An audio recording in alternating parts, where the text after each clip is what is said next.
우리 지난주일에 이어서 지난주는 우리 생각, 믿음, 생각의 힘에 대해서, 오늘은 믿음, 말의 힘에 대해서 말씀을 살펴보려고 합니다.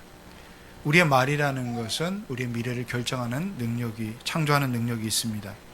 그래서 믿음의 그 뿌리는 생각을 어떻게 하느냐에 따라 달려있죠.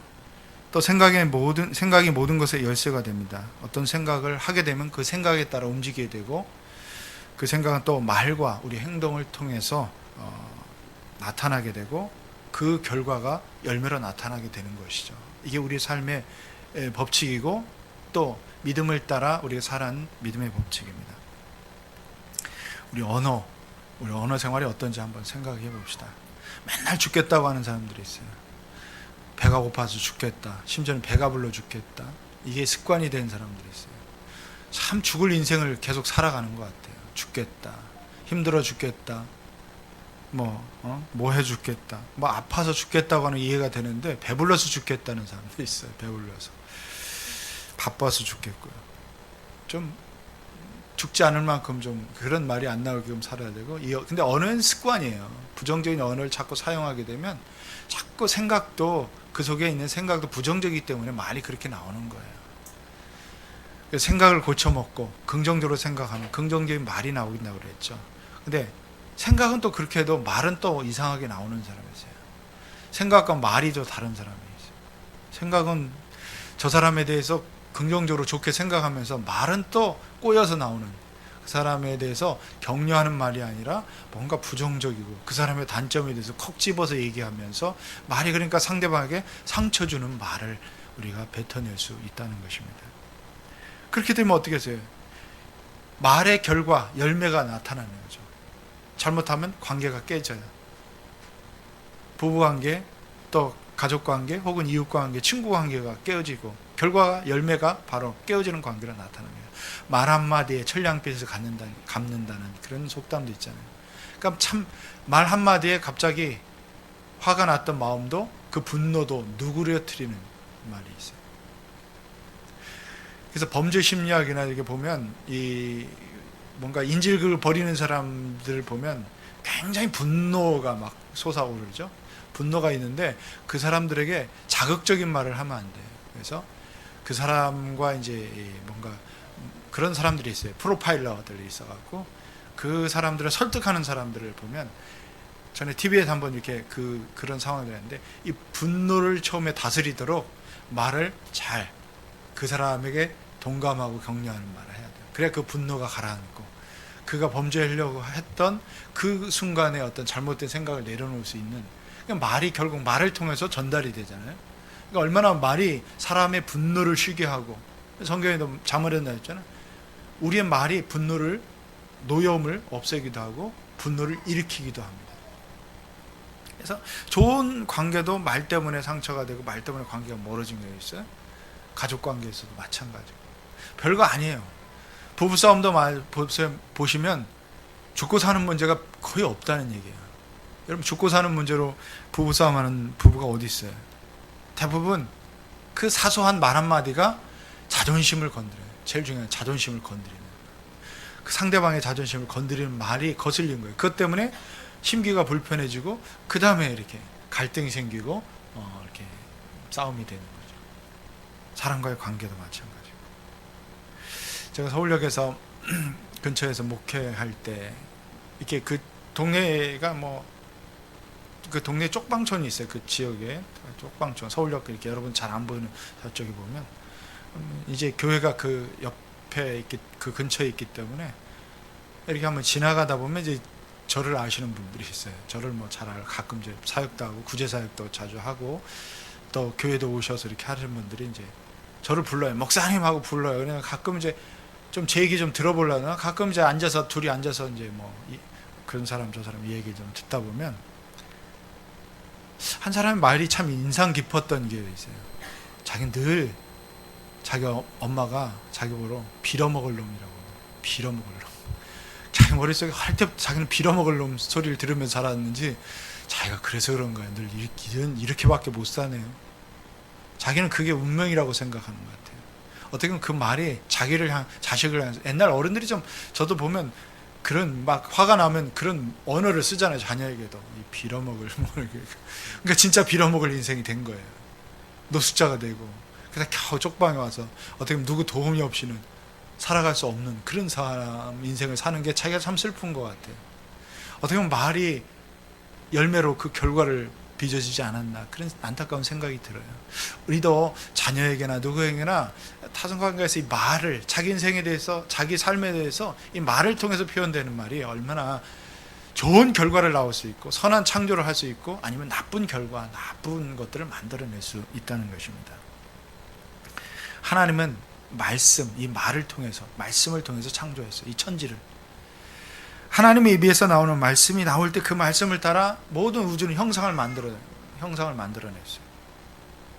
마찬가지로 하나님의 형상을 따라 지음받은 우리에게도 이 언어를 통해서 미래를 창조하는 능력을 하나님께서 부여해 주셨다는 거예요. 그래서 우리 입의 말에는 반드시 열매를 맺게 돼 있다 그랬어요. 오늘 본문 말씀에도 잠언 18장 20절 말씀에도 사람의 입에서 나오는 말의 열매가 사람의 배를 채워주고 그 입술에서 나오는 말의 결과로 만족하게 된다. 죽고 사는 것이 혀의 힘에 달렸으니 혀를 잘 쓰는 사람은 그 열매를 먹는다 그랬어요. 여러분 엄청난 이 지금 말씀 아니에요? 죽고 사는 것이 혀에 달려있다. 혀의 힘에 달렸다 그랬어요. 말의 힘에 달렸다. 우리 인생의 어떤 것이 죽을 수도 있고 잘 살아갈 수도 있어요. 그것은 말의 힘에 달려있다는 거예요. 그런데 우리의 언어가 어떻게 형성되고 어떤 말이 선포되어야 되는지를 우리는 말씀을 통해서 살펴봐야 돼요. 첫 번째는 말의 힘은 믿음에서 나옵니다. 우리의 믿음에서 나와야 돼요. 말이라는 능력은 우리의 믿음에서 나오지 않는 말들은 쓸데없고 무익한 말들이 많아요. 험한 말들이 많고 사람을 공격하는 말이 되고 또 상처가 되는 말이 되고 자기 인생을 망가뜨리는 말이 될 수 있다는 거예요. 마가복음 11장 22절 말씀 보면 예수께서 그들에게 말씀하셨다. 하나님을 믿어라 그랬어요. 그리고 23절 내가 진정으로 너에게 말한다. 누구든지 이 산더러 번쩍 들려서 바다에 빠져라 하고 말하고 마음에 의심하지 않고 말한 대로 될 것을 믿으면 그대로 이루어질 것이다. 여러분 왜 예수님께서 하나님을 믿으라고 말씀하셨을까요? 그래서 우리의 믿음이 우리의 언어를 결정하기 때문입니다. 그래서 우리는 우리의 믿음과 언어는 함께 가요. 함께 갑니다. 우리의 언어에 영향을 끼치는 게 뭐예요? 가장 끼치는 우리의 믿음이에요. 무엇을 믿느냐에 따라서 그 믿는 대로 말이 나와요. 생각하게 되고 말이 나요. 그래서 우리가 믿는 대로 믿고 있는 대로 생각하고 믿고 있는 것을 우리는 말하게 되어 있습니다. 그래서 우리의 언어는 우리의 믿음과 생각을 반영하죠. 결국 현재 우리의 모습은 과거에 갖고 있던 믿음의 틀에 의해서 우리가 자꾸 만들어지는 거예요. 그래서 예수님께서 믿음을 따라 역사했고 그 믿음대로 될 것이라 자꾸 강조했던 것이 바로 이거예요. 마태복음 8장 13절에 보면 한 백부장이 예수님께 나와 자기 종 하인의 병을 고쳐달라고 간구합니다. 예수님 바쁘신 걸 보시니까 뭐라 그러냐면 말씀만 하십시오. 주님께서 말씀하시면 제 종이 나을 것입니다. 말씀으로 고쳐달라는 거예요. 예수님도 좀 놀라셨어요. 이 백부장의 믿음을 보시고 뭐라고 말씀하냐면 그래서 예수님께서 백부장에게 가라. 내가 믿음대로 될 것이다고 말씀하셨어요. 내 종이 내 하인이 나았다. 이미 나았다고 이미 말씀하신 거예요. 그 말씀이 떨어진 순간 내 종이 내 하인이 나았다고 그랬어요. 그렇습니다. 여러분 믿음은 우리의 믿음은 우리의 환경을 바꿔놓습니다. 창조해냅니다. 우리 인생을 제한하는 것은 하나님 하시는 일이 아니라 우리의 믿음 때문에 자꾸 제한되는 거예요. 하나님이 정말 이 우주를 창조하시고 이 땅을 섭리하시고 다스리신 크신 하나님인데 우리는 믿음이 요만큼밖에 안 돼서 하나님의 능력을 요만큼밖에 그 안에서만 경험하고 있는 거예요. 너무 많이 제한합니다. 그래서 스스로 우리 믿음이 작은 것 때문에 인생을 제한하고 우리의 삶의 어떤 크기를 결정하고 하나님 우리에게 베푸신 부유하심, 풍성하심들을 누리지 못하며 살아가는 그런 경우들이 너무 많습니다. 우리 믿음을 따라 우리가 하나님이 예비하신 것을 누릴 수 있어요. 물이 필요합니다. 맑은 강에 물이 막 흐르고 있어요. 그냥 떠다 마셔도 될 그런 깨끗한 물이 흐르고 있어요. 그래서 어떤 사람은 물이 필요해서 숟가락을 들고 갑니다. 숟가락을 떠서 마시고, 어떤 사람은 컵을 들고 가죠. 컵을 해서 그 물을 떠 마시죠. 근데 떠 마시고 나면 그걸 떠서 가져오면 그 물밖에 누릴 수가 없잖아요. 어떤 사람은 큰 바켓을 뭔가 이렇게 큰 것을 가지고 가서 그걸 가져오죠. 가장 좋은 방법은 뭐예요? 그 물을 영원히 계속해서 마를 때까지 마실 수 있는 방법은 뭐예요? 거기다 호스를 대는 거죠. 호스를 대고 그 물을 끌어들여서 내가 그걸 누리는 거죠. 자, 여러분, 우리 인생을 그렇게 살 수 있어요. 하나님께서 우리에게 보여주시고 우리에게 말씀하신 것들을 잘 누리지 못하는 거예요. 왜? 믿음이 크기가, 하나님을 향한 믿음의 기대가 별로 없고 하나님을 향한 믿음의 크기가 이거밖에 안 되니까 그만큼만 누리면서 때로는 왜 불평하죠. 금방 물이 떨어지면 왜 없고, 왜 물이 없는가, 왜 이렇게 사는가, 우리 스스로 불평하고 원망하게 돼 있어요. 근데 사실 파이프를 대고 그 물을 끌어올 수도 있는데도 그 방법을 모르는 거예요. 그렇게 할 수 있는 것을 모르는 거죠. 여러분, 오늘 여러분이 가지고 있는 그것은 무엇입니까? 그것은 곧 믿음입니다. 하나님은 늘 부유하시고 충만하신 분이에요. 하나님은 그 부유와 충만을 우리 믿음의 그릇에 따라 우리에게 부어주신다는 거예요. 그래서 시편 81편 10절 11절은 이렇게 말씀합니다. 나는 너희를 이집트 땅에서 이끌어낸 주 너희의 하나님이다. 너희의 입을 크게 벌려라. 내가 마음껏 먹여주겠다 하였으나 내 백성은 내 말을 듣지 않고 이스라엘은 내 뜻을 따르지 않았다. 하나님은 우리가 입을 벌리는 그 믿음의 크기에 따라서 하나님이 복을 부어주시겠다고 약속하셨습니다. 근데 그 말씀을 따라 믿음으로 입을 벌리지 않아요. 구하지 않습니다. 믿음이 없기 때문이죠. 의심하고 불순종하기 때문입니다. 우리 믿음으로 말하는 언어의 크기가 우리 인생의 때로는 크기를 결정할 수 있다고 말할 수 있습니다. 이스라엘 백성들이 이집트 그 애굽에서 나올 때, 보통 우리가 출애굽이라고 하죠. 출애굽 여정 가운데 사실 이스라엘 수많은 백성들이 모세의 지도 아래 따라 나옵니다. 자, 가나안 땅으로 들어가서 가데스 바네아 그 땅을 정탐꾼을 보냅니다. 그쪽으로 곧장 가면 가나안 땅까지는 사흘길이면 갑니다. 그런데 왜 40년을 광야에서 헤맸을까요? 길을 못 찾아서요? 왜 40년 동안 그 헤매면서 그 장년들, 그 애굽을 나온, 이집트를 나온 장년들이 왜 40년 동안 다 그 광야에서 죽어야 됐습니까? 왜 그런지 아세요? 한 사건 때문에 그랬어요. 각 지파마다 한 정탐꾼을 뽑아서 12정탐꾼을 그곳에 보냅니다. 정탐하라고. 어떤 땅인지. 한참을 정탐하고 돌아옵니다. 그리고 이스라엘 백성들에게 보고합니다. 그 10명은, 정탐꾼 중 12명 중에 10명은 부정적인 말을 쏟아냅니다. 우리가 보기에는 그들은 거대한 족속입니다. 키가 크고 장대해서 그 앞에 서면 우리는 메뚜기 같습니다. 그 믿음이 메뚜기 같은 믿음밖에 없어요. 소위 말해서 우리 너무나 작아진 거예요. 하나님께서 약속하셨고 가나안 땅을 내게 주겠다고 약속해서 이스라엘 백성들이 지금 떠나온 거 아니에요? 그럼 반드시 하나님께서 모든 이적들을 보여주셨는데도 그 땅은 하나님의 약속의 땅이에요. 하나님이 주시겠다고 그래요. 그 땅에 어떤 사람들이 살고 있든지 아무리 거인들이 살고 있어도 상관없어요. 주시겠다고 약속하신 거니까 믿음으로 선포하면 돼요. 그 땅은 우리의 땅이다. 우리의 하나님 주신 약속의 땅이다. 근데 보고 온 이 10명의 정탐꾼들은 부정적인 언어를 쏟아내면서 그 믿음의 크기대로 말하는 거예요. 우리는 그곳에 그들에 비하면 메뚜기 같다. 이 메뚜기 의식을 갖고 있었던 거예요. 하나님 이 말을 듣고 기뻐하시겠어요? 내가 너에게 주시겠다고 한 거, 너에게 주겠다고 한 약속한 걸 못 믿고 그 불순종하고 불평하고 원망하고 우린 여기서 다 죽게 되었다고 말하는, 믿음 없이 말하는 거죠.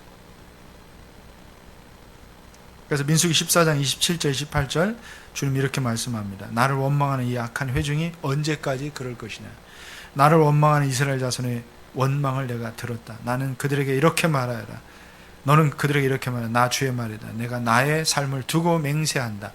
너희가 나의 귀에 들리도록 말한 그대로 내가 반드시 너희에게 하겠다. 너희가 내 귀에 들리도록 말한 그대로 내가 반드시 너희에게 그렇게 하겠다. 그랬어요. 여러분, 이 말씀을 꼭 기억해야 됩니다. 우리가 믿음 없이 말하는 것 같다면 그 믿음 없이 말한 그대로 하나님께서 행하시겠다고.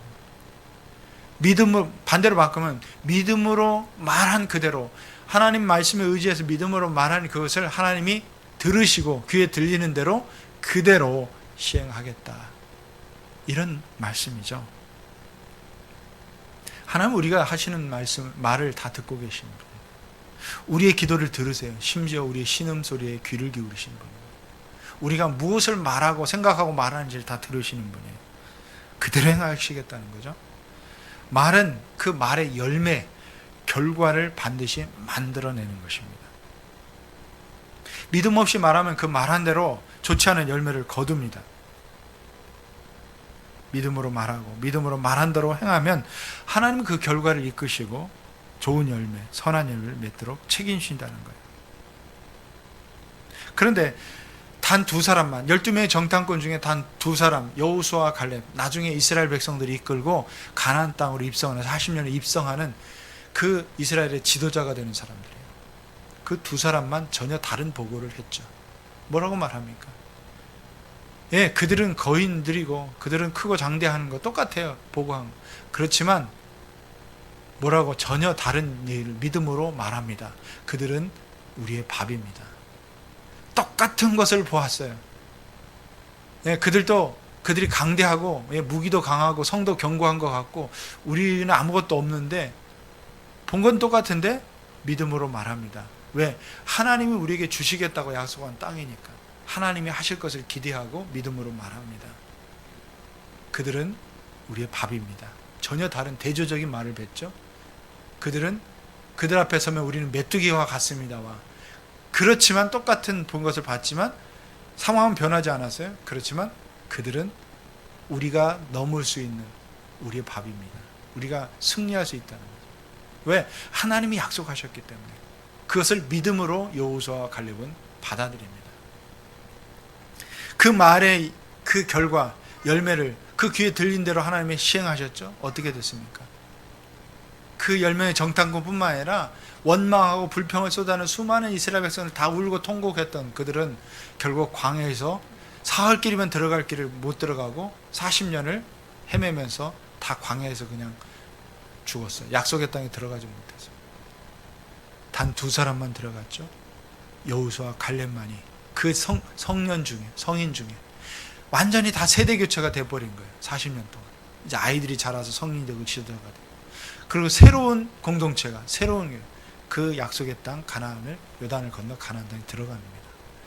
그래서 혹자는 이것을 그 60만 대의 이해 신앙이다 그랬어요. 그 믿음의 크기는 60만 명이 그랬지만 그 두 사람은 믿음으로 그걸 봤기 때문에. 안 된다고 생각하는 사람들은 자꾸 안 되는 쪽에 부정적인 사람들을 만나서 설득합니다. 영향을 참 많이 줘요. 환경을 만들어 갑니다. 그래, 안 되지. 봐, 해봐도 안 돼. 안 되는 거, 부정적인 사람. 자꾸 그런 걸 만들어내죠.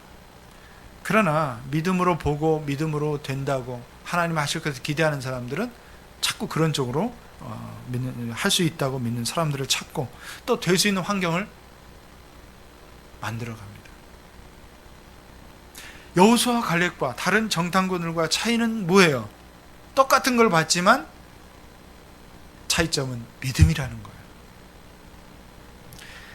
민수기 14장 7절 9절 보면 우리가 탐지하려고 두루 다녀본 그 땅은 매우 좋은 땅입니다. 주님께서 우리를 사랑하신다면 그 땅으로 우리를 인도하실 겁니다. 젖과 꿀이 흐르는 그 땅을 우리에게 주실 것입니다. 다만 여러분은 주님을 거역하지만 마십시오. 여러분 그 땅 백성을 두려워하지 마십시오. 그들은 우리의 밥입니다. 그들의 방어력은 사라졌습니다. 주님께서 우리와 함께 계시니 그들을 두려워하지 마십시오. 이 부분이 중요합니다.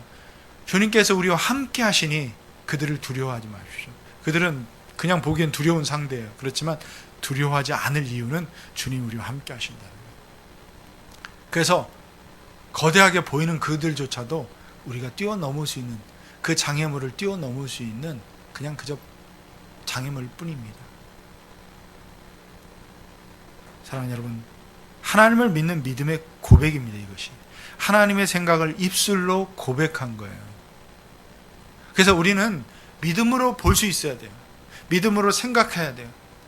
하나님이 우리에게 약속하신 것들이 무엇인지, 하나님 우리에게 뭘 원하시는지 그것을 깨닫고 생각하고 그것을 입으로 말하는 거예요.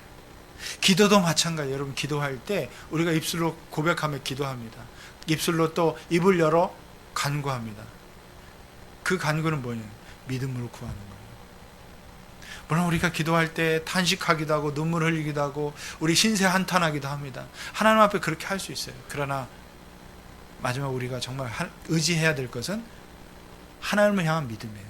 살아계시고 오늘도 역사하시고 우리 가운데 함께 하실 그 하나님을 믿는 믿음으로 하나님께 나아가요. 간구해야 돼요.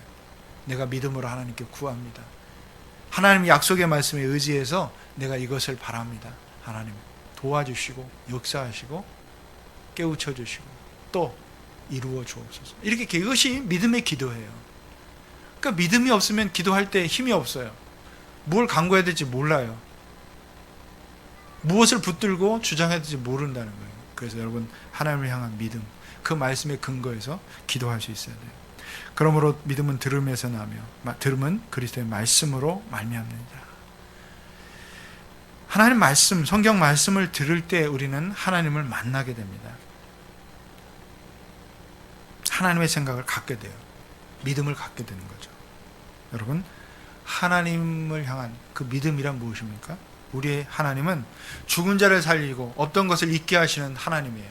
우리가 이 사실을 믿어야 돼요. 여전히 살아계셔서 우리를 통해서 일하시는, 역사하시는 하나님이라는 걸 믿어야 돼요. 이 믿음에 따라 우리 인생이 달라질 수 있어요.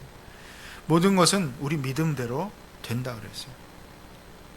그럼 하나님 말씀에 어떤 능력이 있습니까?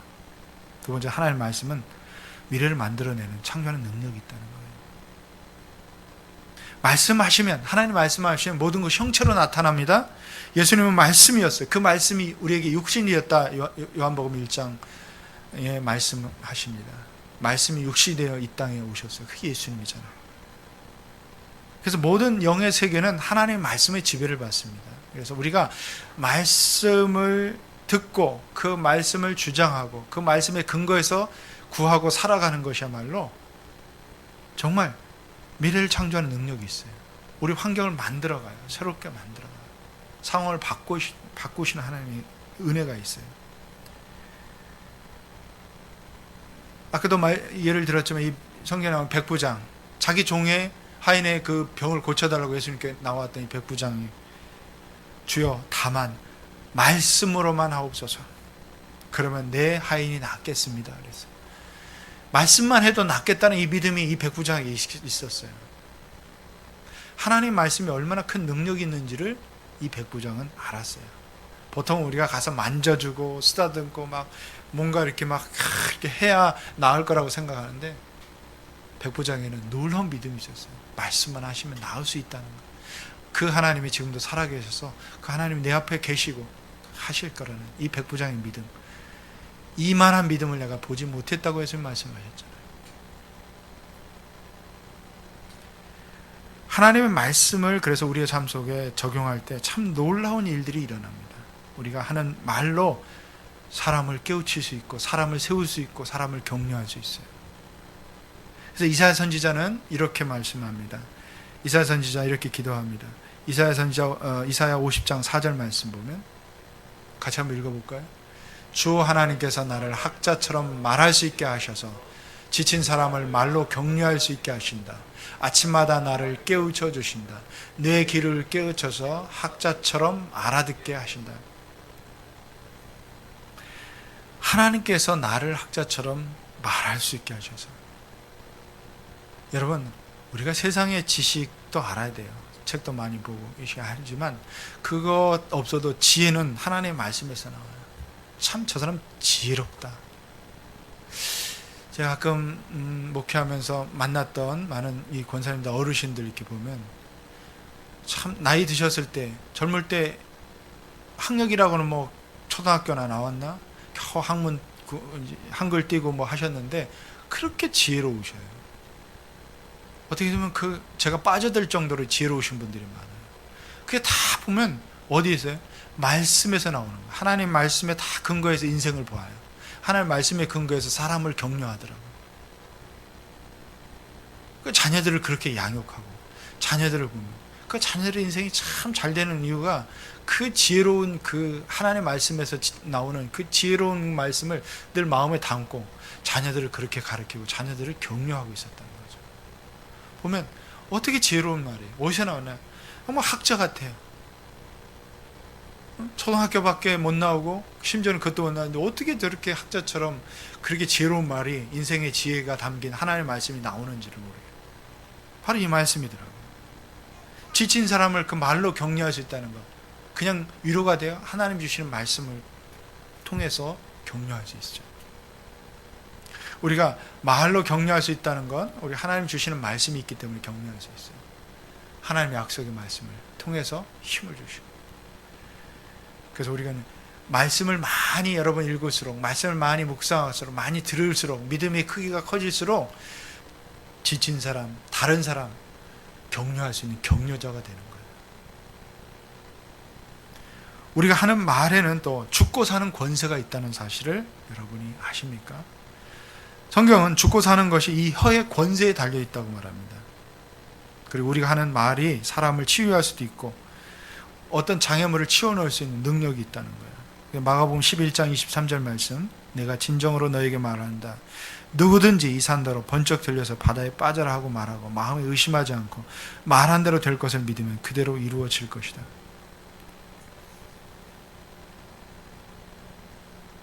뭐 여기 계룡산이 막 옮겨서 부산으로 가게 할 수 있나요? 그렇게는 할 수 없지만 여기서 말하는 이 비유의 말씀은 산이라는 것은 우리에게 놓여있는 장애물과 같은 거예요. 우리 수많은 장애물들을 만나잖아요. 크고 작은 장애물들을 살아가면서 만납니다. 이 장애물들이 치워져야 한 걸음 나아갈 수 있어요. 그 장애물 앞에 그냥 주저앉을 수도 있고 아무것도 못할 수도 있지만 우리는 믿음으로 구하고 하나님의 말씀을 의지해서 이 장애물을 제거할 수 있다는 거예요. 우리가 하는 말이 우리 앞에 있는 놓인 매듭을 풀어낼 수 있어요. 길을 평탄케 할 수 있습니다. 환경을 변화시킬 수 있는 능력이 있어요. 그래서 우리가 하는 말에 창조의 능력이 있다는 거예요. 치료하는 능력도 있고요. 사람을 끌어당기고 환경을 끌어당기고 사람을 세우는 능력이 있어요. 말 한마디 때문에 사람이 죽이는 말이 될 수 있어요. 그 사람이 상처받아 죽게 할 수 있어요.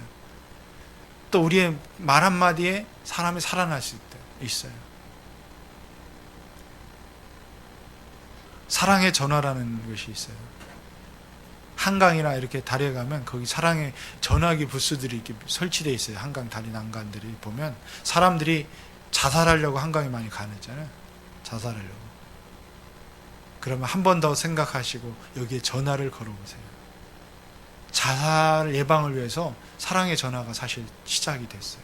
그러면 전화하면 이 죽고 싶은 사람들은 누군가의 위로가 필요한 사람들이에요.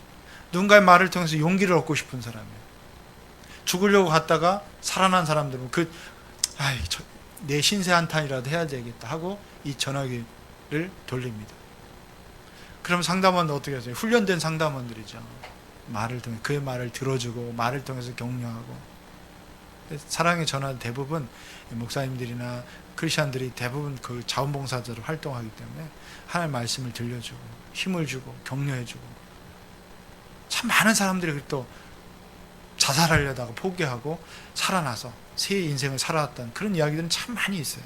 어떻게 보면 그 말을 통해서 그 사람이 죽으려고 했던 사람이 살아날 수도 있죠. 이건 실제적인 예이지만 우리가 우리 관계에서 말이 그 사람을 정말 새롭게 살리기도 합니다.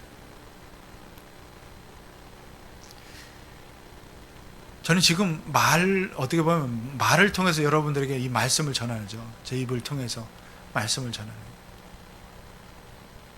목사이기 때문에 말이 어눌하고 말이 하면 굉장히 목회자로서 은사가 없는 거죠. 말이 어눌하고 무슨 말을 전해야 될지 모르고 횡설수설하면 여러분들이 여기 앉아 있겠어요? 말씀을 들립니까?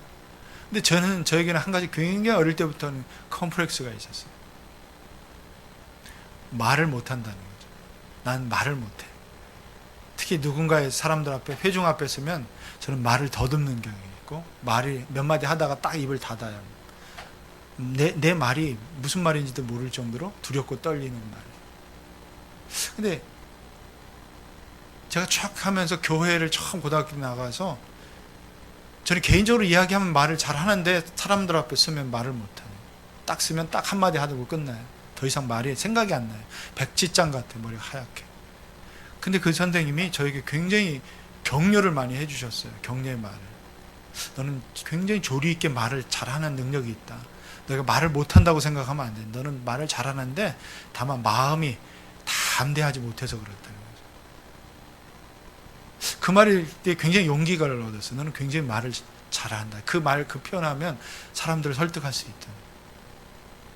그래서 그 용기를 갖고 저에게 믿음으로 구했어요. 하나님, 제 마음 담대함을 주십시오. 사람들 앞에 말을 할 때 떨리지 않도록 해달라고. 그때 처음으로 기도하게 되고, 그러면서 저는 사람들 앞에 말할 수 있게 됐어요. 어느 순간 떨리지 않더라고요. 신기한 경험이었어요. 제가 교회에서 사람들 앞에 뭔가 자기 이야기를 할 때, 우리 고등부 막 처음 교회 나가서 한참 지나서 용기를 얻어서 뭔가를 이렇게 발표해야 될 때 떨리질 않더라고요. 그래서 너무 놀랐어요. 저도 늘 두렵고 떨려서 사람들 앞에 나오면 말을 더듬하다가 말은 끝나는데 그때 떨리지 않았더라고요. 점점점 용기를 갖게 됐어요. 그러면서 믿음으로 하나님께 구하기 시작해요. 제가 사람들 앞에서 절대 말할 때 떨지 않고, 말할 때 주눅들지 않고 나의 말을 깨닫게 해주셔서 제가 무슨 말을 할지, 이런 기도를 굉장히 많이 오랫동안 했던 것 같아요. 지금은 사실 그때부터 사람들 앞에 서서 제가 떨어본 기억이 없어요. 오히려 사람이 많으면 저는 더 담대해지더라고요. 하나님께서 주신 은혜예요. 능력이에요. 근데 그 저를 격려했던 이분의 말이 제가 큰 용기를 얻어요. 이게 사람의 말이 얼마나 격려가 되고, 격려되는 말이 사람을, 인생을 바꿀 수 있구나 하는 생각을 했어요. 만약에 제가 말을 더 못하고 사람들 앞에 늘 두려움을 갖고 계속 성인이 되고 인생을 살았다면 저는 굉장히 많은 힘든 시간들을 오랫동안 보내고 제 인생이 무엇인지를 모르고 살았을 것 같아요. 어떻게 보면 장애물 같지만 믿음으로 구하고 또 격려하는 이 사람들의 말을 통해서 그 권세가 있다는 것을 좀 깨달았어요. 야고보 사도는 야고보서에서 우리의 혀를 배의 방향을 결정하는 키와 같다, 그렇게 비유하고 있습니다. 작지만 배의 방향을 결정하는 키 있잖아요. 자그마한 저희 배 보면 키가 이렇게도 가고 저렇게도 있으면 이게 움직이는 거예요.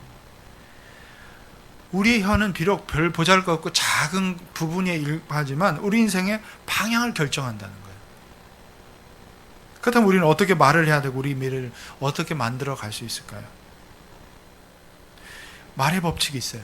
믿음으로 말하는 말의 법칙. 첫째는 창조적인 말을 하기 위해서 하나님의 말씀을 들으십시오. 믿음이 생각을 결정하고 생각이 우리의 말을, 언어를 결정한다고 그랬어요. 우리의 믿음을 더 강화시켜주는 하나님의 말씀을 반복해서 들어야 돼요.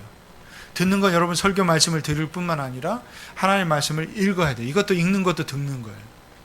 말씀을 여러분이 읽어요. 또 묵상하고, 그때 하나님의 말씀이 우리의 믿음을 점점점 더, 말씀을 들으면서, 믿음은 들으면서 한다고 했죠. 그 말씀을, 믿음의 크기를 더 키워주고 우리의 생각과 우리의 언어를 변화시켜 주십니다. 그래서 하나님께서 이스라엘 지도자가 된 여호수아에게 이렇게 말씀합니다. 여호수아 1장 8절에 보면 이 율법책의 말씀을 늘 읽고 밤낮으로 그것을 공부하여 율법책에 쓰여진 대로 모든 것을 성실껏 실천하라. 그리하면 내가 가는 길이 순조로울 것이고 내가 성공할 것이다. 순조롭고 성공하는 길은 바로 하나님의 말씀을 읽고 묵상하고 주야로 밤낮으로 늘 말씀이 떠나지 않는 그런 인생을 살아갈 때 성공할 것입니다. 두 번째는 하나님의 말씀을 마음에 가득 채우세요. 자동차가 기름이 없으면 빌빌거리다가 꺼지면 시동이 꺼지는 건 마찬가지예요.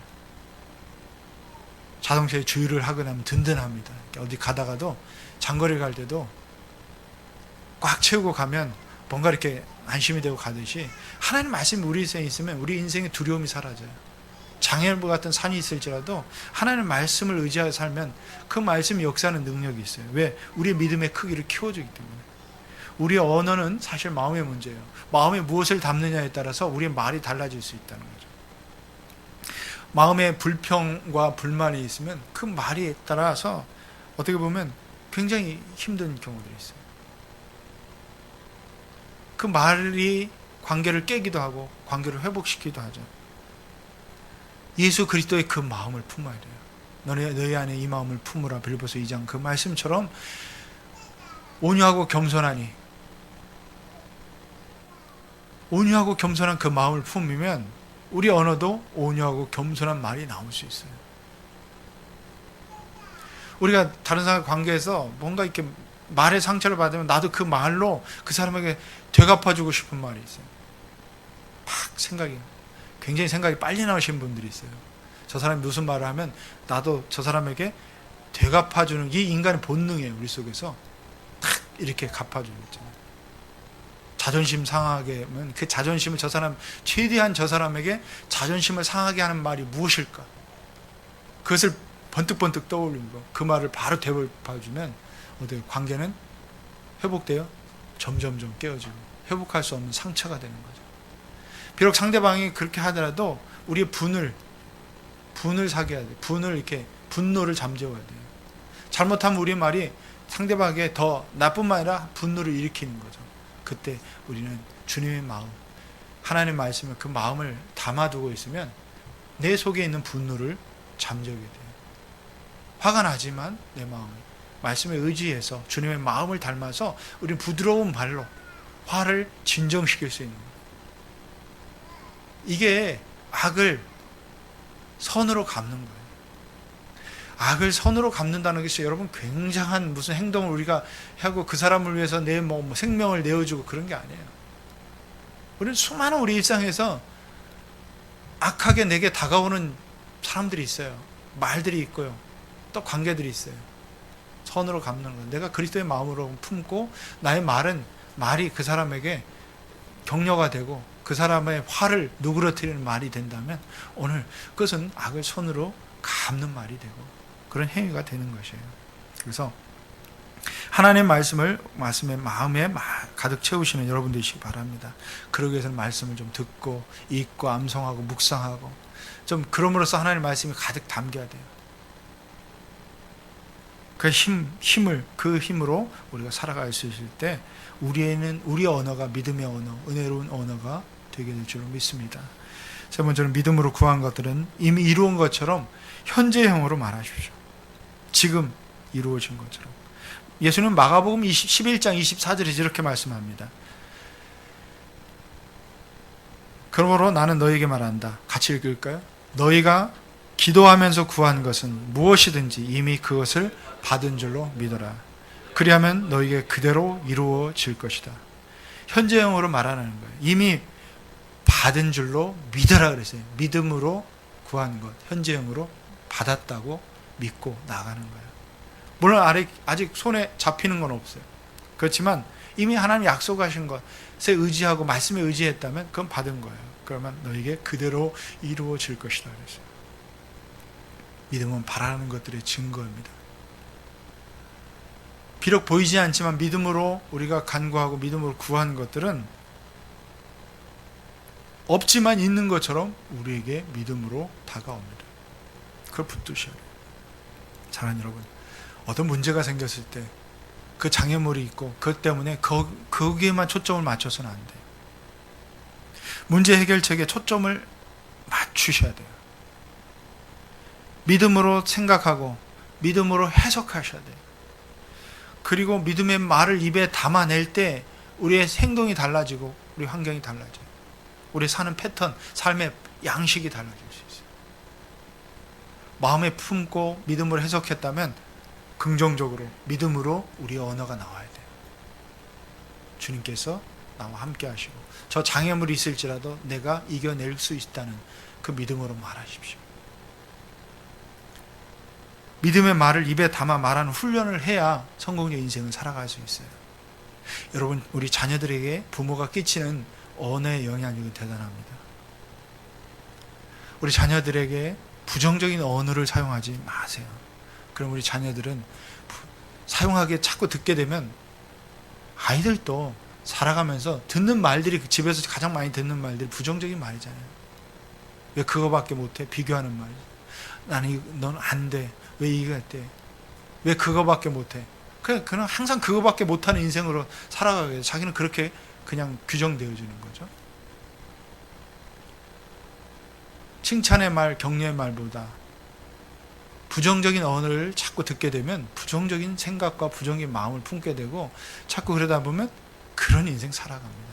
그래서 여러분, 자녀들에게, 여러분 아이들을 키우는 우리 자녀 부모님들, 자녀들에게 긍정적인 언어를 써주세요.